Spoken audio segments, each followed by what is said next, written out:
Bella, raga, sono le 18:04 del 6 settembre, quindi sabato. E stavo guardando sto video qua di Mark Douglas, che per chi non lo conoscesse è l'autore di Trading in the Zone, che è un libro che io ho letto fino alla 30ª pagina, poi non sono più riuscito a leggerlo, anche perché non riesco a leggere, cosa che devo iniziare a fare.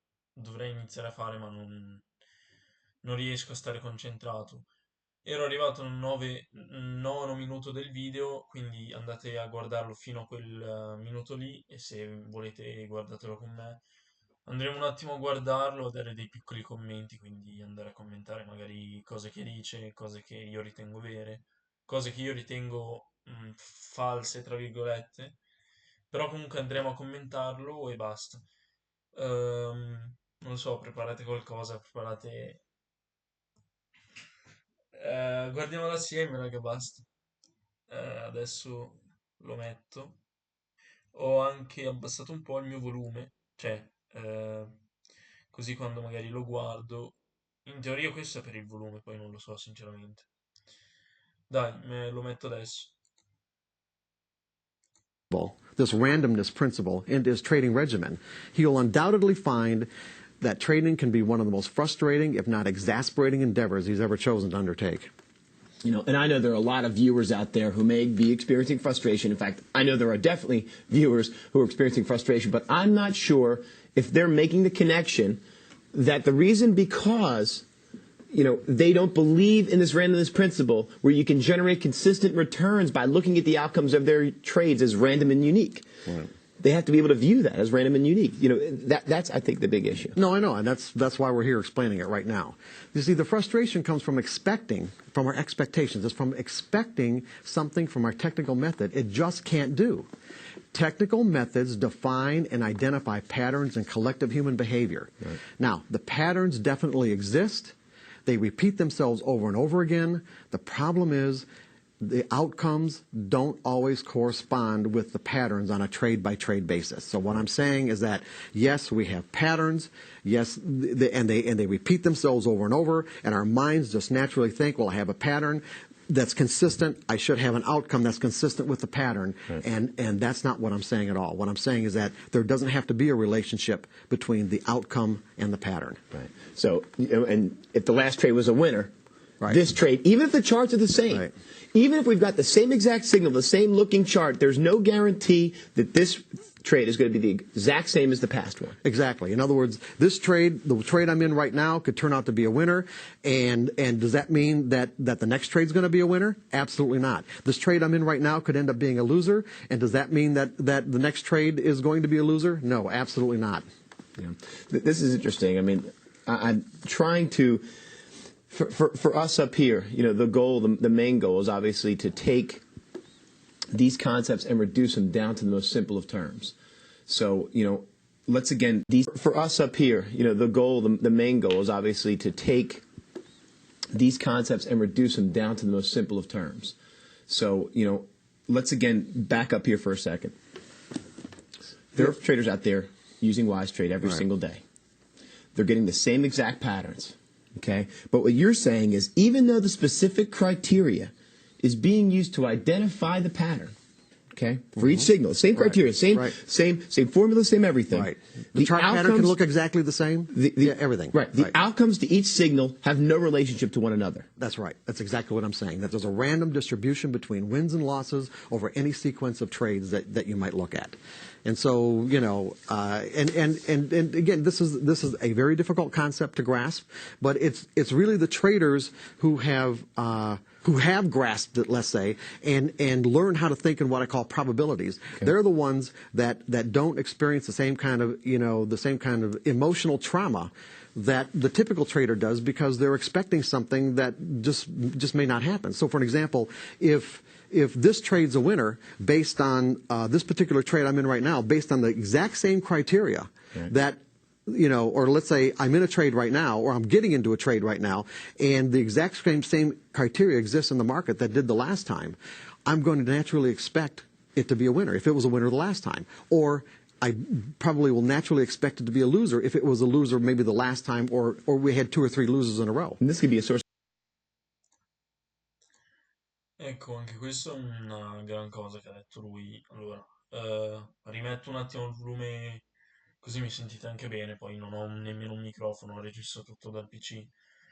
Quello che ha detto lui è una cosa molto vera, cioè delle due loss, no? Delle due loss di fila, perché tante persone magari vedono, ok, un trade ha preso stop, quindi la prossima volta che mi riappare un certo setup non lo prendo. Come è successo a me, ma io prendo il setup più che altro perché la prima loss che ho preso, io ho seguito le mie regole ed è andato a stop, che era il buy, se vi ricordate, il buy di S&P, dove era tutto a rialzo, aveva preso una breakaway M30 ed era la Fair Gap M15 che aveva toccato, cioè era un minimo di Fair Gap M15 che era stato toccato, quindi era anche la Fair Gap M30. Lì il prezzo ha preso, ha dato il trigger ed è salito, è andato a TP, poi è andato a stop. E stessa cosa di quando è successa o mercoledì il 28, no, mercoledì, aspettate, riprendo un attimo i Notion. Dai. Ok, era il trade 18, questo qua, ad esempio, no? Dove com'era l'H4? Poi scusate se mi sto distorcendo, ma sto solo commentando quello che è. Però l'H4, dopo aver preso massimi precedenti, il prezzo è fuoriuscito da sta zona così, poi è andato a prendere massimi storici, è andato a riprendere liquidità. In H1 la struttura è stata cambiata, quindi questa era la ferroviaria precedente e qua va preso liquidità, quindi anche se c'è rimasto un bel po' in sta zona qua, se vedete una, due, 3 ore, però nella terza ora cosa ha creato? In M15 ci ha creato Fairvalue Gap, Fairvalue Area, il prezzo l'ha toccata e qua io sono entrato e ho preso stop, ma è molto simile a quale stop che avevo preso io, a non questo, non il 16. Ok, era molto molto simile a sto stop qua, no? Eravamo su massimi storici, il prezzo aveva creato sta breakaway qua M30, ferroviaria precedente, vabbè che non l'ha toccata, e sta ferrovia gap qua, il prezzo ha fatto la stessa cosa, ci ha dato il trigger su massimi storici, è arrivato fino all'1-2, ma io so che ho seguito la mia strategia, quindi io non è che rimango lì e piango, perché comunque è tutto collegato comunque al discorso che è stato molto bello del suo commento, delle due loss. Se uno magari prende una loss, evita il prossimo trade perché pensa che sarà una loss. Però vabbè, metto un attimo il video.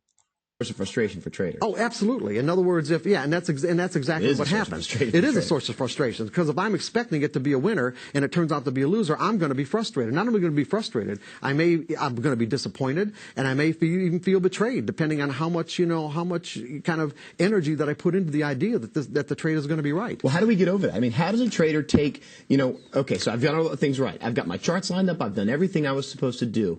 How does the trader at least begin to accept these sorts of things, or how do they begin to remedy these issues? Well, we kind of have to get into the nuts and bolts of this, of just exactly how the markets work, because I think that one of the big problems, one of the reasons why people have such a difficult time with this is because their initial exposure to the markets themselves is through electronics. Right. In other words, there's through electronics, there's a real disconnect between what you're actually participating in and what's causing, you to want to participate in the first place. In other words, markets started as exchanges.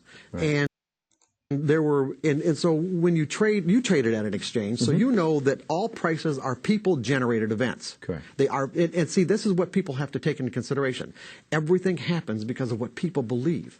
When you look at the nature of trading and break it down to its simplest components, what you have is everyone trying to do the same thing. There is no possible way that any of us can make money as traders unless we can buy low and sell high, or sell high and buy low. Correct. Is there any other way, Jared? No. No other way In every to do it. market. In every market. So basically, everyone's trying to do the same thing, are they not? Yes. Everyone is doing the same things. Now, the reason why we have price movement is because everyone has a different idea about what is high and what is low. Okay? Right. So now I get exposed to a technical method. Now what does this technical method do? And this is the relationship that people need to grasp. If they grasp this relationship, then they can grasp this idea that you can take the same set of criteria and end up with random results. And it's this. It's like what people realized years ago is that you can take data points. In other words, data points meaning what you're doing is you're translating the human the human behavior, the human belief in if I'm going to buy into something visual. What's that? No, it doesn't have to be visual, but it's like it could be. Yeah, it started out being visual. It started out being chart patterns based on bar charts. But what you do is that if I'm going to buy, it's because right now, let's say the last price is 10, and I put in an order to buy something at 10, okay? It's because I believe that the market's going to go to 11, Correct. or it's going to go to 12. Right. Certainly if I thought or I believed it was going to go to 9, I would wait, would I not? Correct. So the reason why I'm buying at 10 is because that's what I believe. In other words, all price movement is based on people's belief about what's going to happen in the future. Now you said to me in a conversation we had yesterday, obviously we as individual traders are not large enough in our accounts to move the market. Exactly. And okay. so this is the next connection that people have to make is that since all price movement is based on people's conviction or belief about the future, how do prices actually move? For an example, when you put in an order or I put in an order, I don't trade at a level where I can actually move prices. But what the typical screen-based trader doesn't understand is that there are thousands of traders out there who do move prices, and that it is their intention to move prices. Or you can have a large group of traders coming into the market and then cause prices to move. But what actually has to happen for prices to move is that if the last price of something is 10, for the market to actually move to 11, all the offers have to be taken out, meaning that, or move to 12, all the offers at 11 have to be taken out. So in other words, people who are trying to sell. Qua ci stiamo addentrando troppo nella strategia Mark Douglas, perché poi, cioè, non che sia sbagliato quello che dice, però non è che ho altre credenze, solo che si sta addentrando troppo nella, nella tecnica, cosa che a me non mi sta piacendo adesso. Sono un po' confuso, non confuso, però, vabbè, stiamo a guardare cosa dice.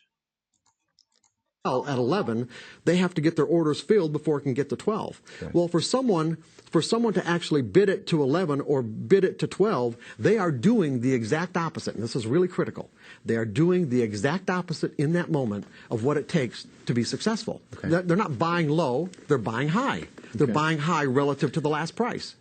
Or buying higher relative to the last price. So how does understanding this concept, how does understanding what moves the markets help our traders to take it to the next level? Is this the first step for them getting control and understanding how the markets work and getting a grasp of they it? definitely have to understand. They have to understand how prices move, because when they understand how prices move, then they'll understand how their technical method relates to this movement. Because what technical methods do, whether it's a visual pattern or moving averages or any wise trade or whatever, you're using mathematical formulas. Okay? You're taking data points. In other words, you're taking what people believe about the future, transforming them or transposing them into a data point. Okay. As a price over time, okay, or with volume. There's any or a number, fresh cross. Yeah, there's any number. That's what it ends up being, is a fresh cross. But I'm talking about the actual mathematical formula that makes the fresh cross. Okay. So there are any number of variables that go into this equation. Now, what people have found is that, and this is here, what people have found is that using these data points into certain types of mathematical equations, you can find patterns in collective human behavior. And what these patterns mean is this: is that when this set of criteria, okay, is present in the market, that there is simply a higher probability than not. In other words, there's a higher probability, or what I'm going to call an edge, a higher probability of one thing happening over another, that other people are actually going to come into the market and bid it higher from here or offer it lower from here. There's just, in other words, when the pattern is present, this collective pattern is present, it will repeat itself. But the problem is that it repeats itself on a random basis, because even though the actual mathematical criteria is exactly correct or exactly the same. You can't, mathematical models can't predict human beings. That's right. Mathematical models can't predict who the actual individuals who are going to come into the market and actually do it. Right. In other words, it takes someone to do it. When you put on a trade, if you're not going to make your trade a winner by bidding the market, if you bought something by bidding the market, using all of my money. Using all your money if you bought something at 10, you could actually wipe out all the offers and bid it to 11 or bid it to 12 or bid it to 13. Now, if the price is at 13, all the trades that you put on at 10 are winners, right? Yeah, but I still bought it at 11 and 12. Yeah, but you're averaging up. But the point is, all the trades that you put on were winners. You actually made yourself a winner. That's correct. But what I'm saying is that when you don't trade at that level, we are actually obliged to other traders to come in to buy something at a worse price than what we thought was low to make us winners. So what you're saying is most of us out there are dependent upon someone else to move the market for us. We're trying to identify that pattern, obviously using the Wise Trade software to find those common entries. But again, it's a random event. Ok, questa parte è interessante di sto qua che mi fa un po'... perché continua ad intervenire sempre, però stavolta è intervenuto bene perché cosa ha detto? Noi scommettiamo, no? Ha detto, scusate, ripeto un attimo perché mi sono un po' scordato quello che ha detto, scusate. Event, obviously using the Wise Winners. So what you're saying, buy something at a worse price than what we thought was low to make us winners. So what you're saying is most of us out there are dependent upon someone else to move the market for us. We're trying to identify that pattern, obviously using the Wise Trade software to find those common entries. But again, esatto, questa è una roba molto interessante che ha detto, cioè noi puntiamo che una persona mandi magari il prezzo a un certo livello perché vediamo lo stesso pattern sempre. Io non penso che ci sia una persona, cioè io non punto a una persona, io vedo il pattern, cioè io come trado personalmente vedo la struttura di mercato, quindi ferroviaria. Vi faccio un attimo, però sono inverso, questa è la mia mano destra, quindi non so se il prezzo fa così, raga. Uno, così. Qua, dove c'è stata la rottura, c'è la ferroviaria. Io credo che il mercato si muova da quelle zone lì, in H4, in H1, poi vabbè, potete vedere anche i miei video dove analizzo live, spiego un po' la struttura così, però io mi muovo in base alla struttura, alle chiusure delle candele, così. Quindi noi, o io, punto a questo pattern qua, non punto alla persona che possa creare sto pattern qua. Poi, sincero, è un intervento molto interessante. again, it's a random event. But we're it's a putting random- the edge you said in our favor. Yeah. Jared, when you put on a trade, okay, when you put on a trade, do you know who, now what we've done, we've reduced the market down to these terms, okay, that it takes someone else to make us a winner, right? Correct. Okay. When you put on a trade, do you think about who that might be, who might come into the market to actually make you a winner? No, of course not. Yeah, no. And if it turns out to be a winning trade, do you know who those traders were or who that trader was that actually made you a winner? No. Is there any way to know?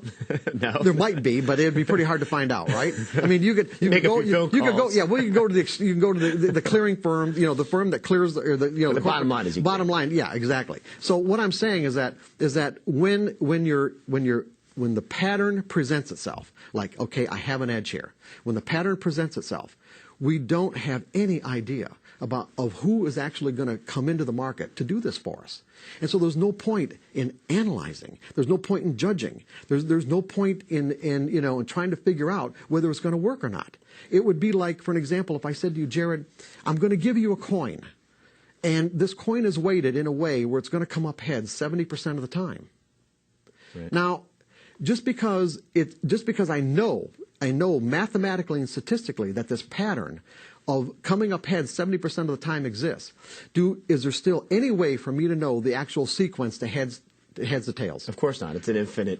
Well, no, I'm saying, do I know the sequence? In other words, I'm going to flip the coin 100 times, and statistically it's going to come up heads 70% of the times. I still don't know which Times flips are going to come up heads. Which flips are going to come up heads. They say which flips. It's not the times. Right. Which ones? In other words, we flip the coin once, it comes up heads. Flip the coin twice, it comes up heads. The next one's tails, the next one's tails, the next one's tails. In other words, we could have streaks of heads or tails, okay? We could have streaks in there. The point that I'm making is that there is no way to know the actual sequence But at the end of the day, we know we have 70%. So what that does, that obligates us, if we want to be able to trade our methodology in an effective fashion, to be able to utilize this methodology in a way where we can extract the maximum amount of profit that it makes available to us based on the pattern that it identifies.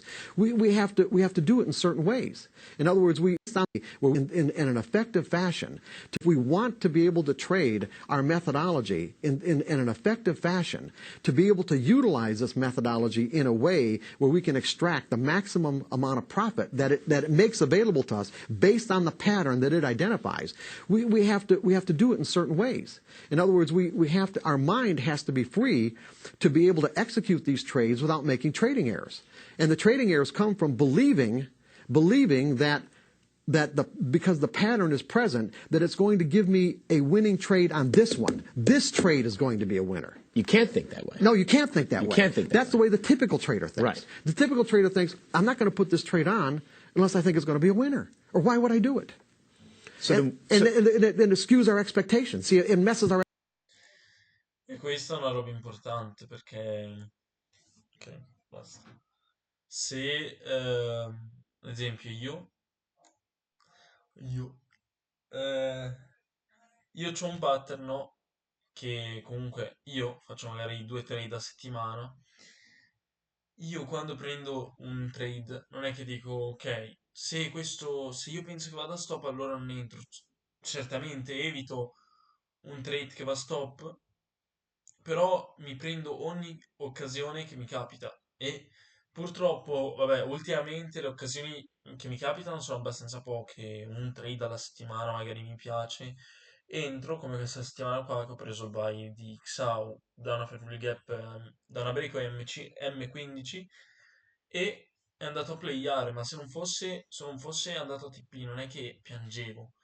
Vabbè, poi questo è un problema di tanti trader, poi magari è anche un mio problema, perché se vedete nel video non è che ero... cioè, non ero così, che guardavo il prezzo così, ero un po' preoccupato, sì, però quando diventi forte io non... mi considero sopra il normale, però quando diventi forte non fai che le tue emozioni controllino le azioni che fai. Ragazzi, qua sono veramente gemme. Io sono una gemma nascosta, ragazzi. Vabbè, rimettiamo il video. expectations. Let's back up a couple seconds here. There's some great stuff here, Mark, and I hope our traders are getting all of this. You're basically saying, and this makes a whole lot of sense to me, and I hope it's getting through to you guys, we have a tool that gives us an edge. Whatever it is. Right. Even if that edge is 2% or 3%, I don't know if we can... No, it's more than that. Maybe more than that. What do you mean more? There's a lot more than that. It's far more than 50%.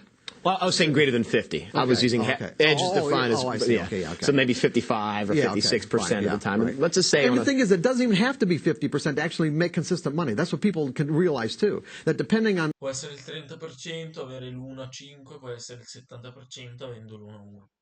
Cioè, Mark, io non sono stupido. On what the ratio is between what you have to risk to find out if a trade is going to work and how much profit it generates when it does. You don't even need a 50% win-loss ratio. Right. As a matter of fact, back in the 80s, there are, one of the most famous traders from the 80s, Richard Dennis, on a percentage basis, 95% of his trades were losers. 95%. But the 5% that were winners were monsters. And he was able to put on trades at a 95% loss ratio and make, at the most at one point, at I think around 1987 or 1988, now, he had $400 million. Is that using his edge or his money? I think around 95% loss ratio and make, at the most at one point, at I think around 1987 or 1988, now, he had $400 million. Is that using his edge or his money management, or a combination of both? A combination of all of it. Okay. And see, one of the things he did too, and this is something I ought to really qualify with, he would use orders to actually probe the market. See, there's one of the things, I don't want to leave what we're doing right now, but I'm going to just kind of divert just for a moment, okay, and so that people understand that one of the first things to be a successful trader that you have to learn, other than the fact of finding a good edge, meaning something that puts a pattern, a collective pattern that your edge identifies, that puts the odds in your favor, right, that there's a higher probability of one thing happening over another once this pattern is present in the market, is that you have to learn how to think in probabilities. In other words, you have to get your expectations aligned with the way the market actually exists. Right. And when you do, in other words, when you learn these kind of mental skills and you're able to execute your trades without fear and without hesitation, without analyzing, or even without thinking for that matter, because you don't need to think. I'll give you an example. A professional trader, what a professional trader thinks about when there's an edge present is, does he think about whether the edge is going to work? Absolutely not. Because he knows he has learned there's no point. Think about whether the edge is going to work? Absolutely not. Because he knows he has learned there's no point. Right. There's no point in analyzing or judging or building a case for or against whether that trade is going to work, because he understands the human component. Okay. Right. But what he does think about is he thinks about the risk. How much do I have to risk? How far am I going to let the market go against this position to tell me that other traders are either going to come into the market and make me a winner or not? And he also has a plan for how he's going to take profits. Right.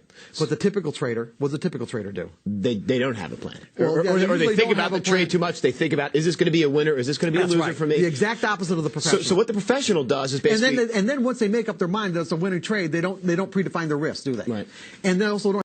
Io allora sono un professionista, ragazzi. Cioè, io scherzando e ridendo, ragazzi, ci sono tante persone che, vabbè, loro hanno fatto sta roba qua che poi ha detto un miscuglio di robe per dire trigger di entrata. Cioè, magari tante persone non hanno un trigger di entrata dove dicono, ok, io aspetto, appena mi dà quella cosa lì che io voglio vedere, come ad esempio, non per flexare tipo la mia entry o qualcosa, però, aspetta un attimo.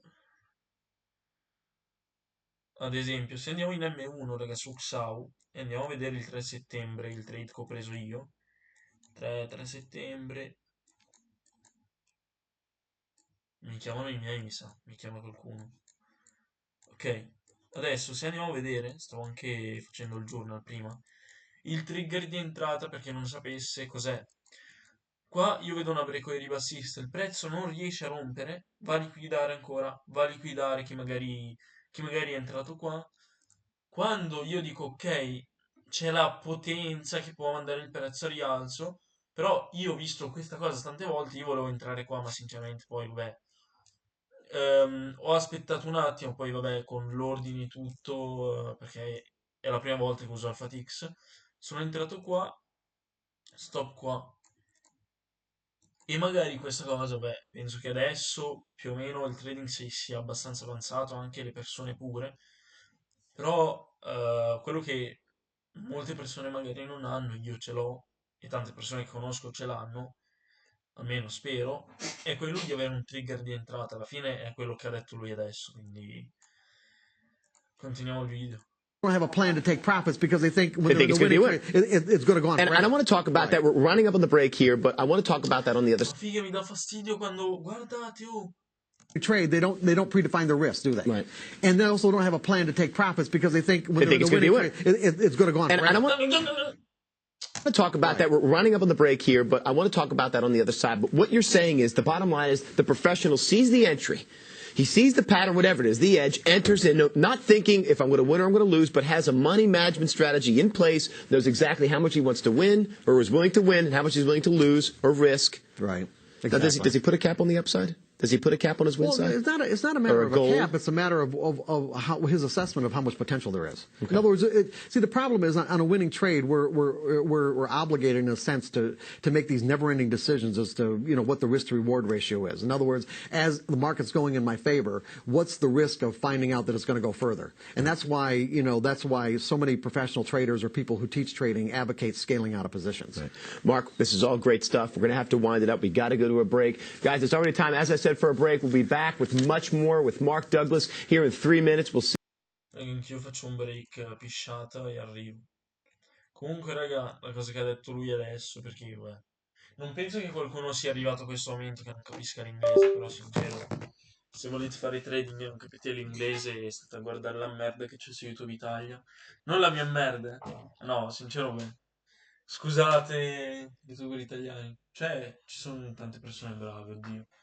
Io sono anche una merda in confronto a tante persone. Però, cosa volevo dire? Lui ha detto questa cosa qua, tante persone magari lasciano il TP e poi va il prezzo, va e poi magari scende così, però tante persone poi andremo a rivedere un attimo quello che ha detto perché sicuramente dopo la loro pausa lì ritorneranno sullo stesso discorso. Quindi io mi metto già così perché tante volte mi metto qua, non termino la registrazione, ma fermo e poi riprendo con la mia faccia cioè con la mia faccia intera, quindi non vedrete nulla.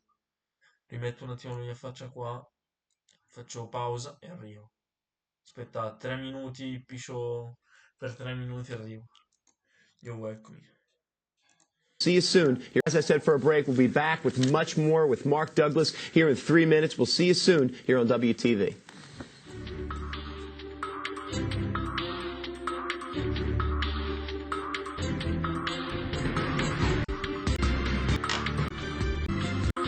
Who are the professional trader?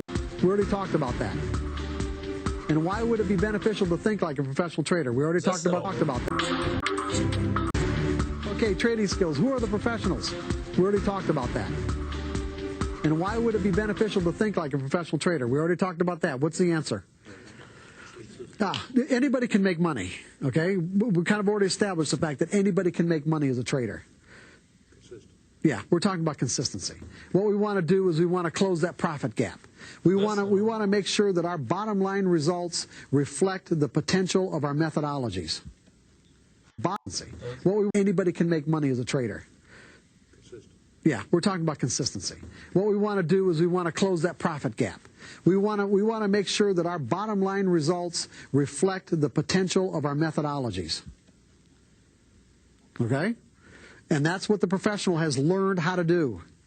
The professional has learned how to close that profit gap. They have learned the appropriate skills to do that. They're people just like you and me, okay? They're no different. They really aren't. They've evolved into a different way of thinking about trading. That's the reason why they can do it. And you can do it too, with understanding and awareness. That is really primarily what this workshop is about anyway. Because when you think about it, if you've read stories of people who have aspired to greatness as a trader, you'll always find, with almost all of them, that there's this underlying thread, this underlying theme that virtually all of them have lost one or more of what they considered a fortune before they started becoming consistently successful. Why do you think that underlying thread or theme exists in their lives? What's that? Why do you think that commonality exists? Because at some point they lose so often and then come back from losing that, one, they gain the confidence that they can do it, and as a result, the fear dissipates. And as soon as the fear is gone, they're trading from a carefree state of mind, and when you trade from that carefree state of mind, everything about your trading changes. Remember that the primary skill that we're talking about here is simply trading without fear. This is a... Mark Douglas semplicemente sta parlando di me in questa scena qua, perché io, per chi non lo sapesse, ho investito in tante cose stupide per quasi il valore di 2000 euro, 2500 euro. Adesso, sincero, non ho PayPal su questo telefono qua perché mandavo i soldi da lì, però ho perso tante volte per tanti mesi e pure questo canale qua sarà pure una prova di sta roba qua. Sta parlando un po', penso, cioè sta rispondendo alle domande che ho posto qua. Chi sono i professionisti? Perché sarebbe, sarebbe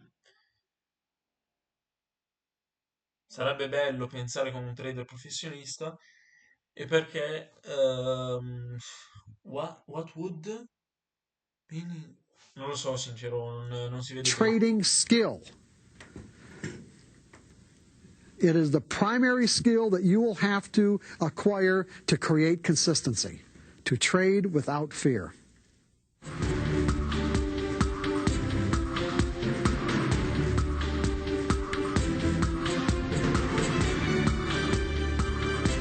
Stava 895 euro. Il bro ha fatto i soldi dal libro, non li ha fatti dal trading. You're watching Wise Trade TV.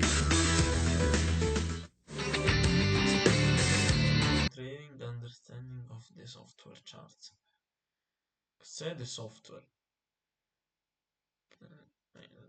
Basta.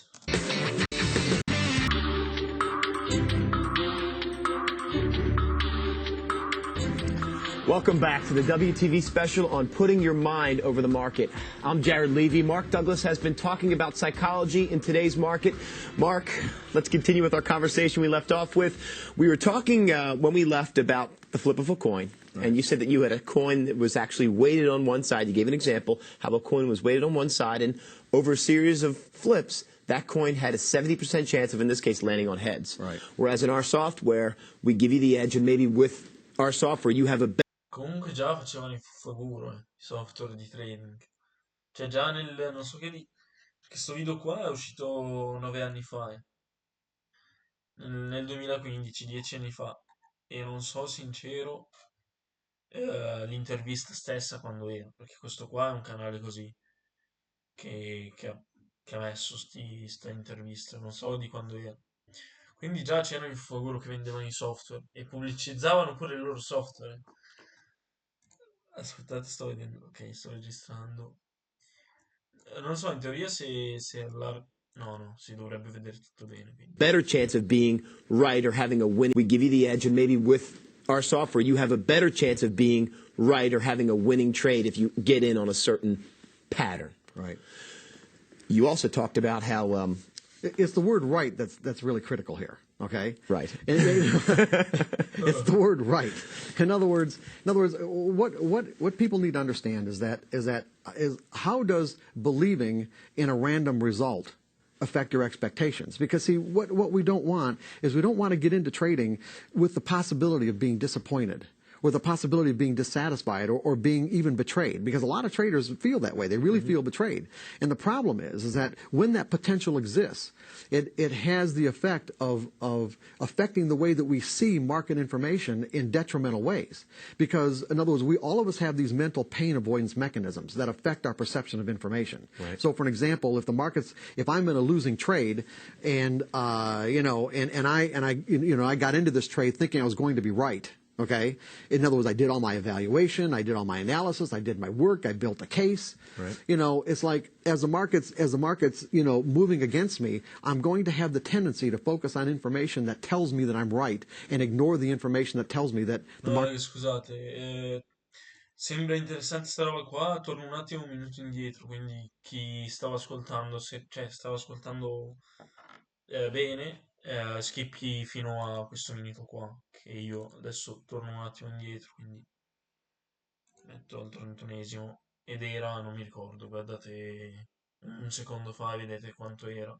And is how does believing in a random result affect your expectations? Because see, what we don't want is we don't want to get into trading with the possibility of being disappointed, or the possibility of being dissatisfied, or being even betrayed, because a lot of traders feel that way. They really feel betrayed. And the problem is that when that potential exists, it has the effect of affecting the way that we see market information in detrimental ways. Because, in other words, all of us have these mental pain avoidance mechanisms that affect our perception of information. Right. So, for an example, if I'm in a losing trade, and I got into this trade thinking I was going to be right. Okay. In other words, I did all my evaluation, I did all my analysis, I did my work, I built a case. Right. It's like as the market's moving against me, I'm going to have the tendency to focus on information that tells me that I'm right and ignore the information that tells me that the market is actually trending against me. Okay. In other words, I can identify a trend, but I won't be able to identify that trend if I'm putting an inordinate amount of significance on the information that's telling me that I'm right, as opposed to ignoring the information that's telling me that I'm wrong. And see, and overall, if we want to be consistent, the principle that we need to keep in mind is that to be consistent, we have to cut our losses and let our profits run. We have to make more on our winning trades than what we lose on our losing trades. And the problem is that if I'm susceptible to being disappointed or betrayed, meaning I get into a trade, expecting it to do what I think it's going to do, that I'm going to have this tendency to distort market information that causes me to hang on to my losers. And in a winning trade, what will happen is that instead of letting a winner run, markets don't go straight up. In other words, if I'm in a long trade, right. I would like the market to go straight up, but they don't. They go up and they come back and they come, and it's the retracements we focus on instead of the fact that the market's still trending in our favor. So what you're saying right now, basically, is I found a stock, for instance, that I love. The stock just had a great news story. The charts are the same as the other stocks that I've traded, but just for some particular reason, I feel great. Raga, prima che intervenisse sto qua, cosa ha detto? Una roba molto interessante, che la penso anch'io molto simile a lui, cioè, se noi magari entriamo no, in un'operazione buy, tante volte se il prezzo va in drawdown, noi ci convinciamo, almeno io, SNI, che il prezzo, che io ho fatto la cosa giusta, quindi che il prezzo deve risalire. Tante persone cosa fanno? Tante persone levano lo stop, quindi levano lo stop e il prezzo poi continua a scendere e dicono no, no, io sono giusto e poi adesso sono abbastanza sicuro al 100% che tirerà fuori sta roba qua e ha detto pure quando siamo in profitto, poi non ha più continuato perché è intervenuto questo qua. Vediamo. Great about this. Poi non voglio dire che io non ce l'ho sta roba qua. Come avete visto mercoledì quando ho preso il buy su Xiao, quando il prezzo andava bene, tutto a posto. Quando era tornato così, già dicevo, metto BE, chiudo. Sta cosa qua è abbastanza, è tutto mentale, basta alla fine basta che la tua emotività non, o comunque le emozioni che provi non devi metterle a grafico, quindi se te provi l'emozione di voler uscire, ok, puoi pensarlo, ma non devi uscire a mercato. Se è andato verso l'1-2, magari è andato a TP, poi fa un ritracciamento e va anche al prezzo di entry. Io lascio sempre che le operazioni o vadano a stop o vadano a TP, tranne se proprio non ha senso. Ed è questo qua è accaduto in pochi trade, quasi due o tre, dove era proprio abbastanza sbagliato, poi sono uscito. Sicuramente questo qua è un errore, non dico, non voglio pararmi il culo, però con l'esperienza e tutto poi si vanno ad aggiustare certe cose, certe credenze e altre cose. Mettiamo. Stock. Don't know what it is, but maybe they had some great news out, and I feel that stock starts to go against me. You know what? Based on the news that's out there, based on the special feeling I have about this stock, I continue to hold my loser. I continue to hold my loser until this thing draws down against me, and I'm in a major losing position. Ed è questo quello che ho detto, raga. Cioè, tante persone, io grazie a Dio non ho mai sviluppato sta cazzata qua di togliere lo stop. Tante persone lo consigliano pure. Poi vabbè, avranno la loro produttività, ma ti ritrovi che le stesse persone che ti danno sti consigli qua perdono soldi lasciando le operazioni che vadano a stop continuare, poi ti consigliano la cosa che alla fine è un consiglio di merda. E ci sono And persone che fanno I sti continue to hold consigli my qua. loser until this thing Però draws down against me, and ascolta un attimo. I continue to hold my loser. I continue to hold my loser until this thing draws down against me, and I'm in a major losing position. And I keep losing because I feel in my mind that I had some sort of special. This stock was special. Is that what you're referring to? Or?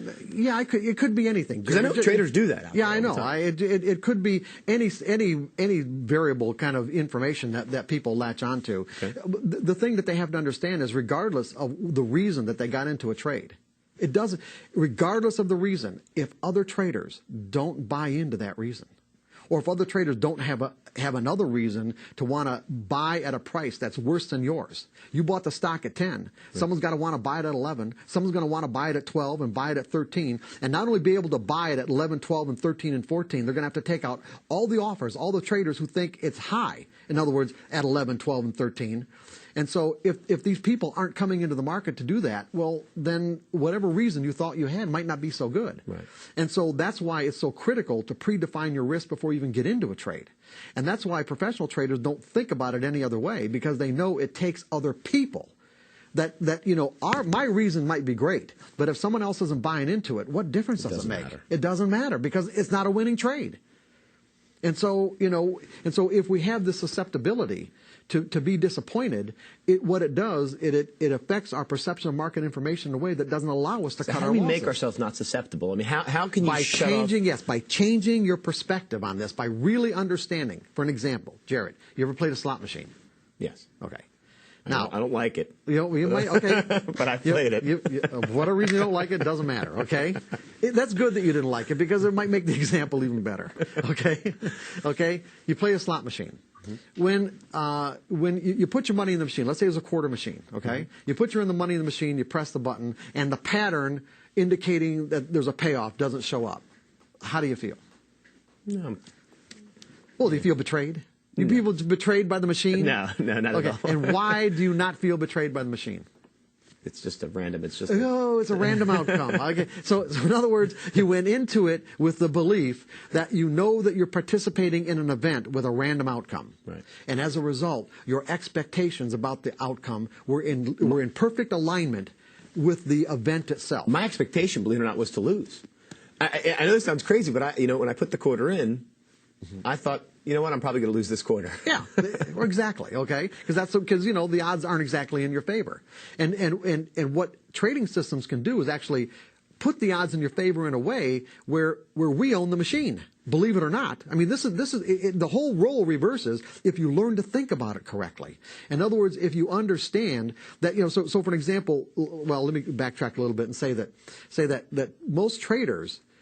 If you compare trading to a slot machine, the difference would be that with a slot machine, we can't play until we've accepted the risk. In other words, we actually have to take our money out of our pocket and put it in the machine, or otherwise we can't play. Right. So that implies that we've accepted the risk, because the degree to which we have not accepted the risk, we wouldn't be able to put our money in the machine. That is our loss. The quarter is our loss. That's the risk. No, that's not our loss. That's just the risk. That's just how much we're willing to invest to find out if it's going to work. Okay? And then what we do is we wait for a pattern to show up. If the pattern's a jackpot, great. If it's not, then we might be willing to put another quarter in the machine to find out if it is. The difference with trading, and this is where people's mental idea of what this is all about gets messed up. The difference with trading is that the pattern shows up in the market.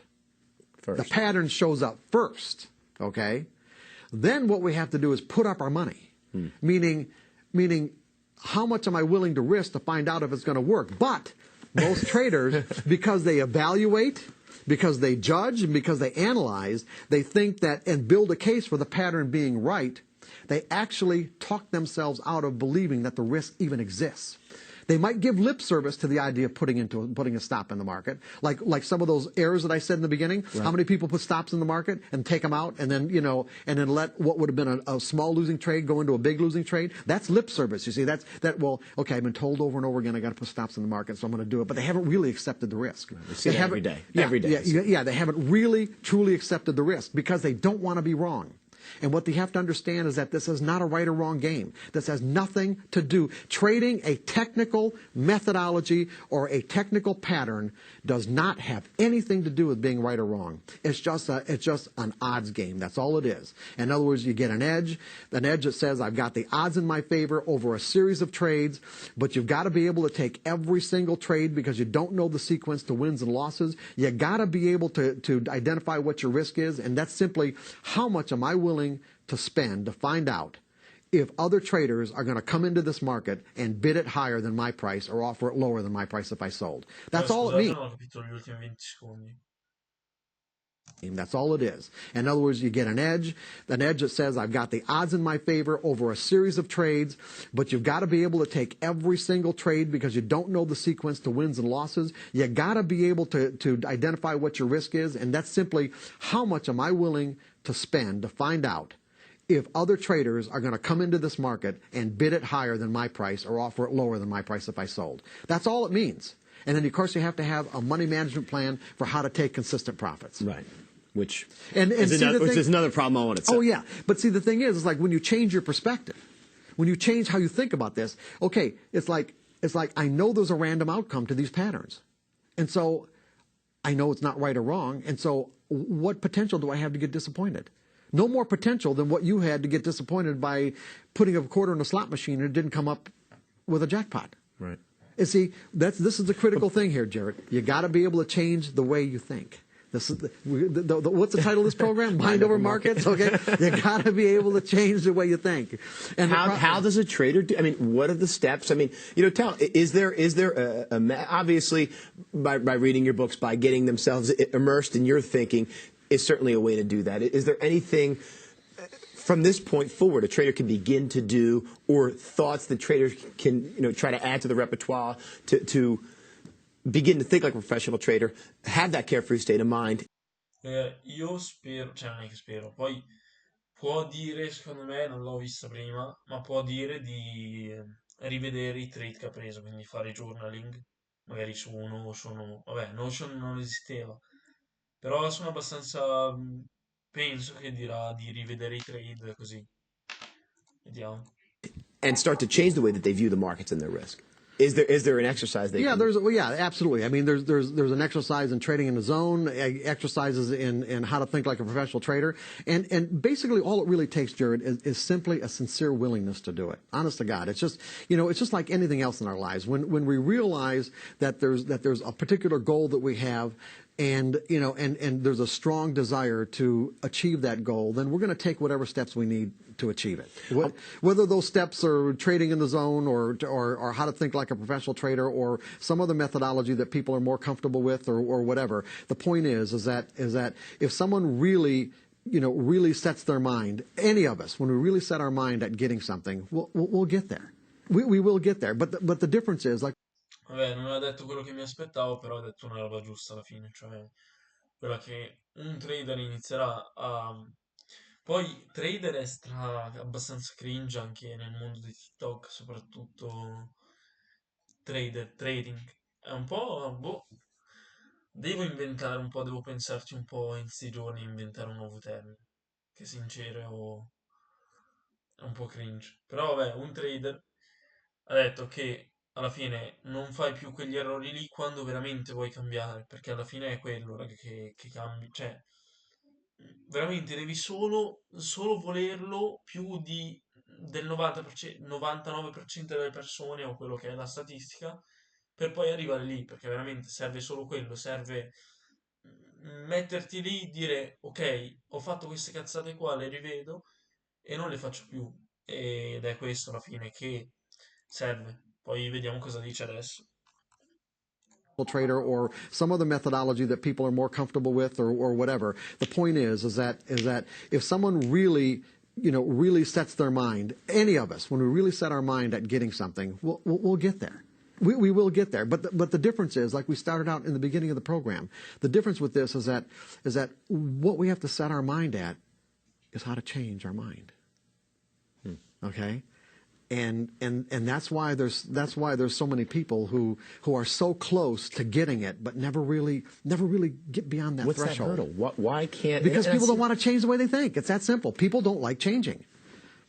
How can people get to the carefree state of mind that you talk about? By changing the way that they think. They've got to eliminate the potential to think that the market's going to disappoint them.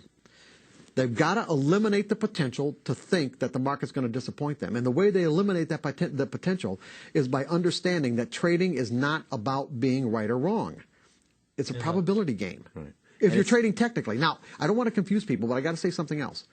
Is that traders do got an evolve. hour and a half, by the way. Keep we going. We do? Oh, okay. Well, yeah. You got that long, honest to God? Go ahead. Oh, my. No, is that there are stages of development. In other words, and I think I started to talk about this in the last segment, is that there are stages of development.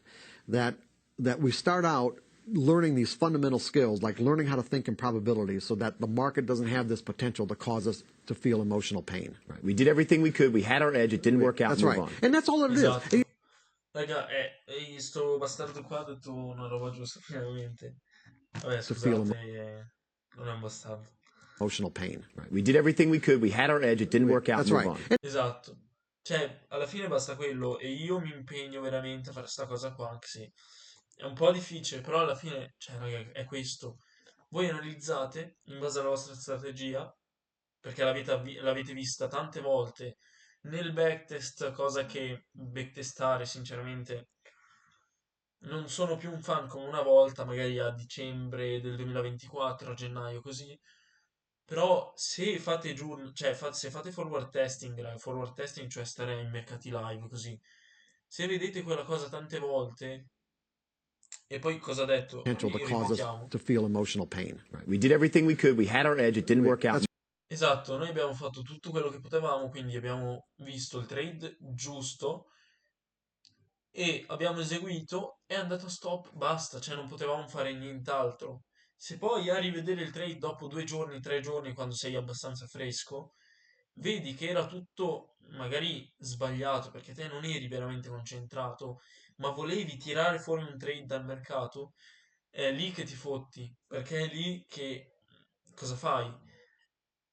Dici, ok, io non ho trattato da tanto, quindi te non lo pensi veramente, ma vai a vederlo dopo che hai preso il trade ed è successa sta cosa qua. Quindi vedi che te sei entrato contro la struttura, sei entrato male, sei entrato nella zona sbagliata. Poi questo lo realizzi dopo, però ti ricordi un po' quando stai analizzando degli errori precedenti che hai fatto e cerchi di evitarli. Cioè, il trading è questo, eh. Poi, cioè, adesso sono un cieco che guida un cieco, probabilmente voi sarete ciechi nel senso che non siete profittevoli. Io non lo sono ancora, però lo sarò, quindi ascoltatemi.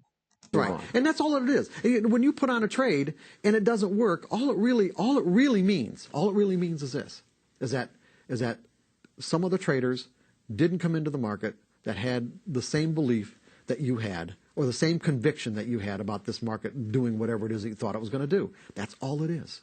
It's nothing more than that. And you have to learn to walk away. And you have to learn to walk away. I mean, let's put it this way. How good do you think the average person is at predicting other people's behavior? Someone else's behavior. Not people aren't that good at predicting other people's behavior, or even their own.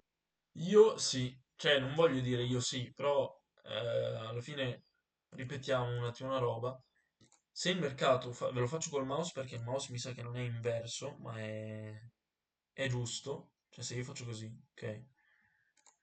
Se il mercato, ragazzi, sta facendo sta cosa qua.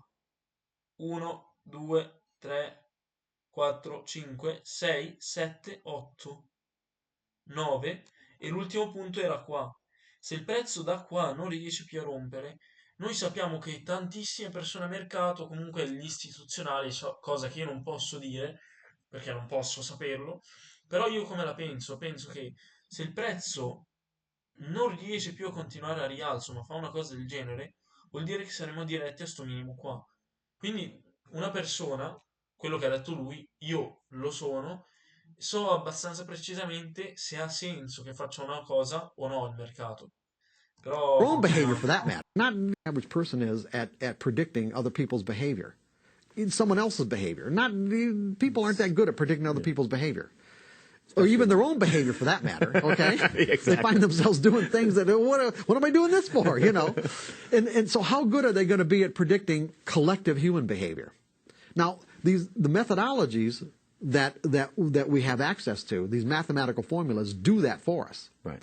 But you have to understand that there's no possible way that these mathematical formulas can predict the outcome of these patterns on a trade by trade basis, only on a series of trades. In other words, what they're really saying is that I have the odds. So when I get a signal from my methodology, at the very most fundamental level, what this is telling me Right. is that Fresh cross. fresh cross.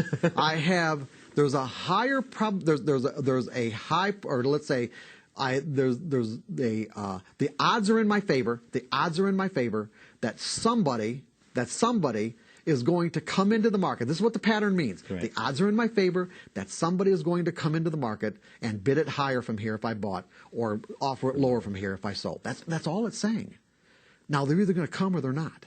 And so as a result, I don't look at this as being a right or wrong. I look at this as how much distance am I going to give the market to move away from my entry point to tell me that they're either going to come or they're not, and any further is not worth the money of finding out. It's not worth the cost of finding out. That's all it means. Do you talk about stop losses?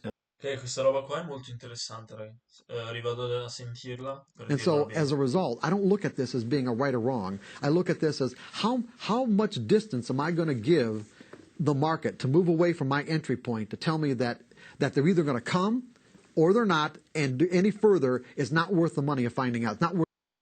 Esatto, questa cosa qua è una roba molto molto interessante perché tante persone, ho allargato un attimo lo schermo, però tante persone non riescono a fare questa cosa qua, quindi vedere che la cosa non sta andando come vorremmo noi e le persone restano lì per ore e ore per poi forzare una entry, no? Come venerdì, raga, io venerdì il prezzo non mi ricordo se dove volevo entrare, però nelle maggior parte delle volte se il prezzo non mi dà il trigger toccata la zona, non ne vale la pena veramente mettere il rischio su quell'operazione lì perché il trigger di mercato non è avvenuto o magari la struttura non era giusta e tutto, quindi io non vado a mettere un rischio su una cosa che non ne vale la pena metterci sopra il rischio.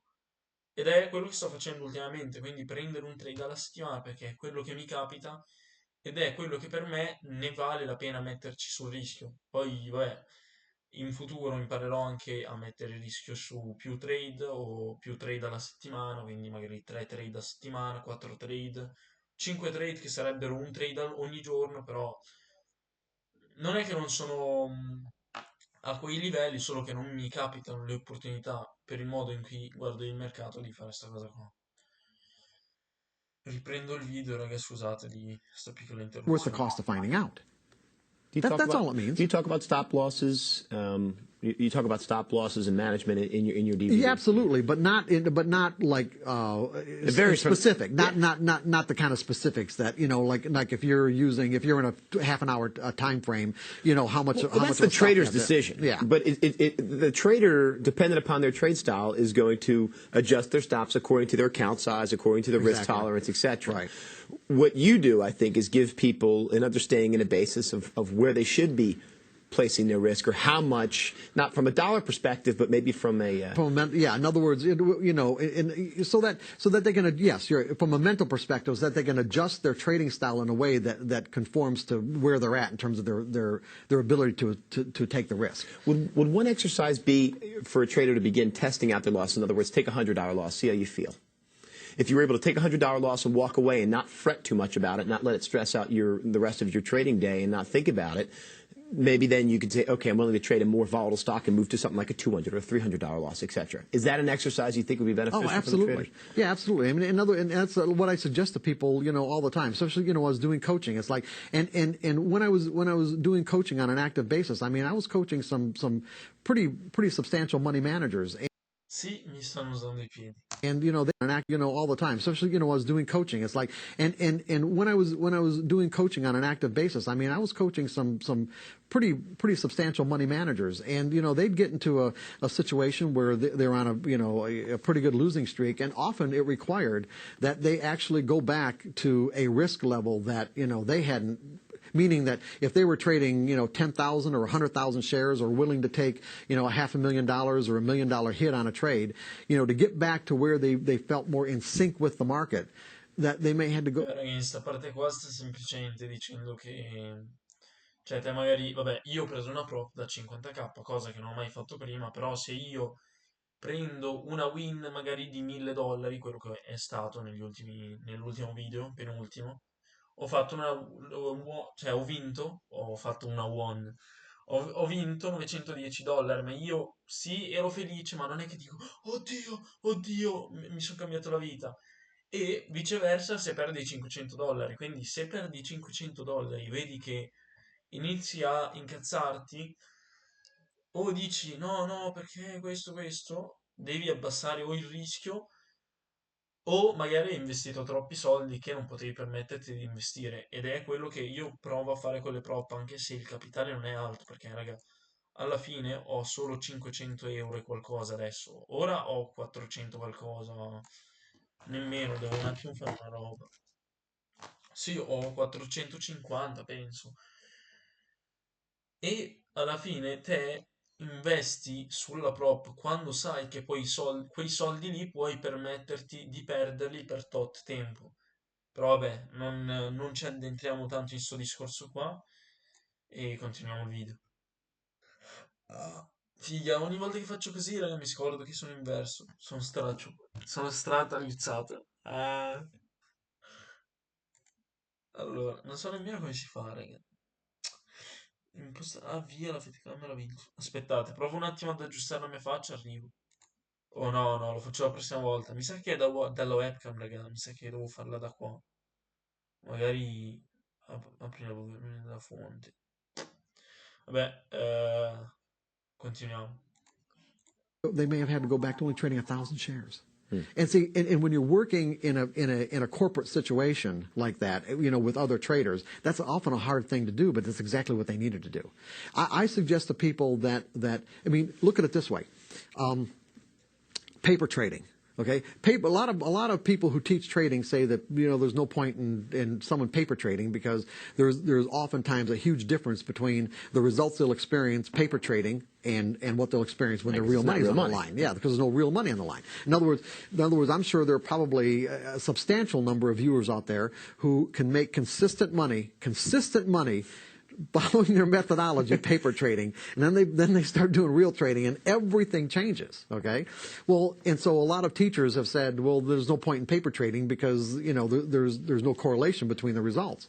Well, that's not really true because what paper trading can do for people is very beneficial. One, it's a graphic demonstration of the gap that exists in terms of mental skills that they need to acquire. In other words, it's a good way to get familiarize yourself with your trading platform. It's a good way to really get confident with your methodology, but more so, it is a graphic representation of the mental skills that you don't have. Raga, questa cosa qua è molto importante. Ho letto un po' del paper trading, quindi il trading demo o il forward testing. Tante persone dicono che è inutile perché, vabbè, quello lo si dice quando hai appena iniziato a fare trading nel demo operi a caso e poi vai a mercato reale e bruci tutto. Quello è vero, poi vabbè, è un meme ripetuto che non fa mai ridere. Non so perché tutti ridono. Demo trading, tutti fanno soldi e reale bruciano. È una roba vera, ma dopo un po' che prendi l'esperienza, magari backtesti la strategia, quindi la backtesti veramente. Anche lì il backtest c'è da ridire qualcosa, però alla fine serve se fatto bene. Vi ricordo se fatto bene. Poi il demo, a cosa serve? Il demo serve a quello che ha detto lui, tre cose principali. Of the gap that exists in terms of mental skills that they need to acquire. Quindi ti fa vedere anche cosa ti serve a mercato. Quindi io che ho iniziato a fare forward testing sulla prop, vabbè, cosa che non era né sbagliata né giusta, però ti fa capire che non devi avere paura quando entri a mercato, non devi aspettare troppo, non devi fare questo, quello, In other words, e alla fine lo capisci rivedendo i trade, no? Ed è per quello che alla fine io sono passato sulla prop, perché mi sono reso conto che certe cose ormai le evito e ho la skill, ho ripetuto la stessa analisi per giorni e giorni a mercato, perché sincero, raga, anche se ho preso 18 trade, però se andiamo a vedere un attimo i 25 trade, poi vabbè, dal 23 giugno a quando io ho preso la prop all'inizio di settembre, però ho fatto comunque 2 mesi, stando ogni giorno, quindi di 5 giorni a settimana, per 2 ore a guardare il mercato. Poi vabbè, non saranno state 2 ore perché magari sto lì senza prendere trade, però con YouTube anche sono rimasto lì per 2 ore a vedere, a registrare il video così. Quindi ho acquisito anche un po' di esperienza per dire che posso passare sulla prop, poi vabbè, questo è un po' fuori dal discorso. Vado un attimo a pisciare, raga, e ritorno. Dai, arrivo dopo un click. Figa, sono andato un po'. Forse ho fatto anche 15 minuti di pausa, quindi rimetto il video, se no stavo qua. in other words, it's a good way to get familiarize yourself with your trading platform. Well, that's Stavo not really parlando del true demo, because mi sa. what paper trading can do for people is very beneficial. One, it's a graphic demonstration of the gap that exists in terms of mental skills that they need to acquire. In other words, it's a good way to get familiarize yourself with your trading platform. It's a good way to really get confident with your methodology, but more so, it is a graphic representation of the mental skills that you don't have. That's an interesting concept. Yeah. So in other words, how does someone convince themselves that they need those mental skills? Look at your paper trading. Yeah, look at your paper trading in relationship to your real trading. Now, if there's and a lot of this, even if people have learned to think in probabilities, which is what we've been talking about pretty much this whole time, even if people learn to think in probabilities, it doesn't mean that they can really still accept the loss, right? Because the way our minds think. In other words, if I have to take a loss on this trade, it could have the tendency to tap me into all the accumulative kind of negative pain of every time I've had to take a loss in my life. And it just doesn't mean in trading. It could mean, pets or what, people and that sort of thing, or jobs. And so, because our minds have this tendencies to associate, it can make it difficult to accept the loss. So a lot of times what people would have to do, and they also would find difficult to do, because a lot of times people get into trading because they want to impress their friends or their family, like I'm a trader. Right. But what they might have to do is that when they graduate from paper trading, they might just, the amount of risk tolerance they have might only be just 10 shares and risking $1 on those 10 shares. And you think, well, what's the point of that? Well, the point of that is that, when you can trade those 10 shares flawlessly based on whatever your methodology says, and do it without any fear or because you were able to make those trades in the paper. I mean, you made those trades in the paper. Then you can go to 20 shares and see how that feels. Then you go to 30 and gradually work your way up. And people aren't willing to gradually work their way up. This is a concept that we've never even talked about. I've never actually heard it put this way, Mark. I have to be honest with you, where you look at your paper trading account as kind of almost your goal, if you will. Almost like, this is where I could be if I was trading from a carefree state of mind. Absolutely. It's perfect. This is where I could be if I had that carefree state of mind. If I had the mental skills that allowed me to do exactly what I need to do without reservation, without hesitation, without fear. That's the way that we can, and that's, and that's basically what we're getting at. How do we use the methodology that we have and the capability and the potential of that methodology to its maximum? You need the mental skills to do it. You made reference before, both at Wise Fest and earlier we talked about some events of pain in your life. And a lot of our traders right now feeling some pain with what's been happening in the markets the past couple of weeks. Mark, is there, does a person have to experience this, a total drawdown in their account, a total loss in their account where their account's almost wiped out or is totally wiped out for them to make that change in their mind? I mean, does that have to happen? Does it have to be traumatic like that for them to realize, oh, I've got to change something? And I'm saying this, and obviously it can be done without that, but have you found that predominantly out there, in the people you've taught over the years, have people had to experience a high level of trauma before they can actually make the change? Or can someone just in the normal course of every day with a little bit of dedication actually? And I'm not trying to be rhetorical here. I really want a serious answer, because there's people out there right now that I'm sure are thinking the same thing. Do I have to lose my whole account? Does this have to happen for me to make a You aren't in pain right now, are you, Jared? What's that? Yeah. I'm good. I've been out of the market all week. I'm just kidding. Yeah, well, you mean like the gutter principle? Yeah. Is that what you're referring to? Explain the gutter principle. The gutter principle. In other words, how much in the gutter do you have to be before you're willing to say, I'll do anything? Mm-hmm. As a matter of fact, this kind of brings something up. Is that when I was actively coaching, my coaching clientele basically fell into two broad categories. One was with traders who were already successful, who were already consistent, and what they wanted were, they wanted fine tuning. Okay, they wanted creative ways of fine tuning themselves so that they could actually increase the amount of money that they make over a year, or whatever. And then you had the other group was they're literally in the emotional gutter. Okay, they're so exasperated, they're so frustrated because of the potential that it's so obvious what the potential is, and yet there seems to be these invisible barriers that keep them from getting into that potential. That they come to me saying, "I'll do anything." And that's, now everyone has different tolerances of pain before they get to the point where they say, "I'll do anything," and mean it, and be sincere, and mean it. Well, and mean it. That's the whole thing. They got to mean it. Mark, we're wrapping up the show. We have a couple more minutes now. There was a couple points I know you wanted to make before we end up this show. And guys, just so you know, next show we're going to open up to phone calls and emails. So if you want to start lining up your emails or your phone calls, do that now. Mark, a couple more minutes to go. In this arena, I mean, is there anything, any message you can give to our traders that, or any final thoughts, maybe a mantra, something?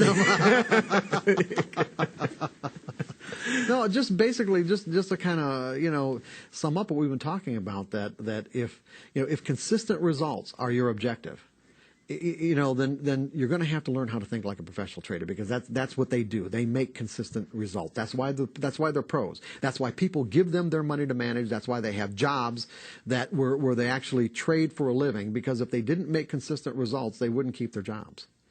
And so to do that, you have to learn to change the way you think about trading in a way where it doesn't cause you to have this potential to think that you're going to be disappointed or betrayed or put you into a state of emotional pain. Mm. It's like getting to that carefree state of mind. And once you get to that, once you shift your perspective, everything changes. It's not about being right or wrong. And when you really understand that, and then you go through the process of learning how to accept the risk of losing, then everything about your trading will change. So when the patterns present themselves, you trade them. You trade. You don't think about it. There's nothing to think about. It's like, don't think. There's nothing to think about. And you trade within your means. Except the risk and how you're going to take profits. But I'm saying the pattern itself, when the trade within your means. Except the risk and how you're going to take profits. But I'm saying the pattern itself, when the pattern presents itself, there's absolutely nothing to think about. That is because the objective part about trading. You can know. Yes, there's no way you can know what the outcome is going to be. Mark, we do have another hour, like I said, okay. So we've got plenty more time to go. One last thing I wanted to ask you real quick. We've used this word edge a couple of times. Right. A lot of our traders are not familiar with this word edge. I've used it on the floor. Edge to us was basically having a spread in there. In other words, if we had an option that was worth $1, the ability to buy it for 90 cents or sell it for $1.10. Mm-hmm. How do you define edge as a closing thought? Just simply, an edge is just a higher probability of one thing happening over another. That's all. Just a higher probability of one thing happening over another. But keep in mind that within the context of what we've been talking about, it's a higher probability happening over another over a series of trades. A series, okay? So in other words, like for example, what I do is I teach people to trade in sample size. So in other words, probability of one thing happening. To buy it for 90 cents or sell it for $1.10. Mm-hmm. How do you define edge as a closing thought? Just simply, an edge is just a higher probability of one thing happening over another. That's all. Just a higher probability of one thing happening over another. But keep in mind that within the context of what we've been talking about, it's a higher probability happening over another over a series of trades. A series, okay? So in other words, like for example, what I do is I teach people to trade in sample sizes. Right. So that instead of saying to themselves, I'm going to take the next trade, I'm going to take the next 20 trades. Right. I'm going to keep myself in the game. I'm going to keep myself in the game and see what happens over the next 20 trades. And then if I get the kind of results that I like, I'll take another 20. If I don't, I'll tweak my methodology so that I get better results. Mark. Results, instead of saying them, do is I trades. A series, okay? So in other words, like for example, what I do is I teach people to trade in sample sizes. Right. So that instead of saying to themselves, I'm going to take the next trade, I'm going to take the next 20 trades. Right. I'm going to keep myself in the game. I'm going to keep myself in the game and see what happens over the next 20 trades. And then if I get the kind of results that I like, I'll take another 20. If I don't, I'll tweak my methodology so that I get better results. Mark, it's been great. We'll see you back in a couple minutes. Guys, it is time for a break. We want you to get your questions in for Mark. You can give us a call at 1-866-WTV-WISE. That's 1-866-988-9493. Or you can send us an email to trader@wisetradetv.com. When we come back, we will answer your questions and talk more about psychology in today's markets. We'll see you back here in 5 minutes.